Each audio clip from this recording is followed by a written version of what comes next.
lumapit sa resibo ang isa sa mga lalaking nasangkot sa alitan. Para sa kanyang kaligtasan, itatago namin siya sa pangalang Mark. Kwento niya, February 8, 2026, pumunta raw siya sa isang burol malapit sa kanilang bahay. Aminado siyang nagsadya siya rito, hindi para makiramay, kundi para maglaro ng Karai Cruz. Nung February 8 po, 4:30 a.m. po, dumating po ako dun sa burol at naglaro po ako dun. Habang naglalaro, nakita ni Mark ang isang tumataya na si Domingo Jose o mas kilala sa kanilang lugar na si Junjun Boy.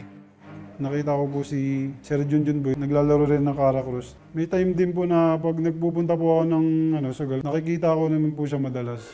Nang matalo, pinili raw ni Mark na manood na lamang sa laro. Dito na raw siya pinansin ni Junjun Boy.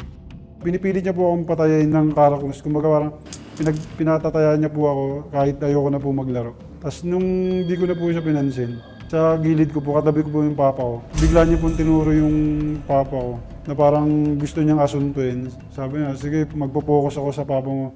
Doon na raw umalma si Mark at nagtaka kung bakit dinaramay na ang kanyang ama. Yun na po yung nakipagsigawan na po ako sa kanya. Sabi ko, ba't mo dadamay yung tatay ko at parang pinagbabantaan mo? Nagkaroon na po ng action na parang nasusugod na po siya sa akin. Tumayo siya, ako man nabubunot ng baril. Sinubukang umawat ng ama ni Mark nang makitang bubunot na ng baril si Junjun Boy. Hindi niya po binunot yung baril nung time na yun, pero bubunot na po talaga siya. Tapos yung papa ko po, ninawat ako, pinauwi ako. Bumalik lang din po ako doon para i-sure yung papa ko po na safe po siya. Pagbalik ni Mark, kasama ang tiyuhin, nakita raw niyang nasa eskinita na ang kanyang ama kasama si Junjun Boy.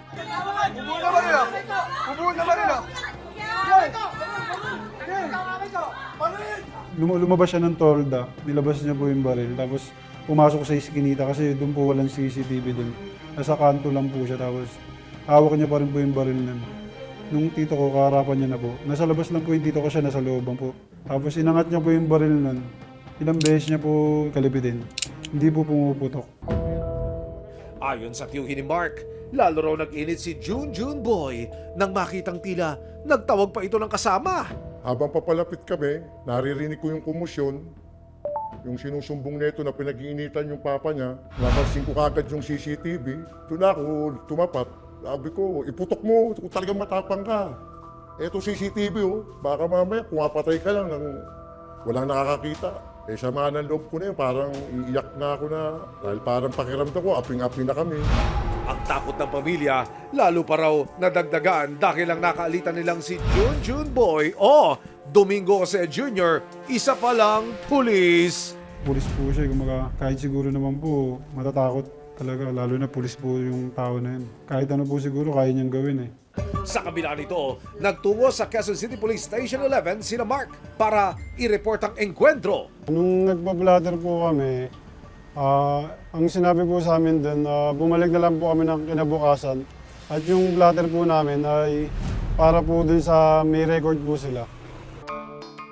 Pinuntahan ng resibo ang Internal Affairs Service o IAS ng PNP. Dito namin nakumpirma na aktibong pulis si Domingo Jose Jr. at kasalukuyan nagseserbisyo sa National Capital Region Police Office. On active on duty siya, sir, sa headquarters. Sinubukan ng resibo na lumapit sa barangay Tatalon, Quezon City para makuha ng panigang inireklamong si Police Senior Master Sergeant Domingo Jose Jr. Pero ayon sa barangay tanod na pumunta sa kanyang bahay, wala raw doon ang pulis. Nung pagpunta namin doon sa bahay nung Domingo po, may nagmanap sa amin yung kalibing niya. Sinabi nung kalibing partner niya na wala po yung si Junjun Boy po. Hindi sinabi nung kalibing partner niya kasi hindi rin daw niya alam kung nasaan.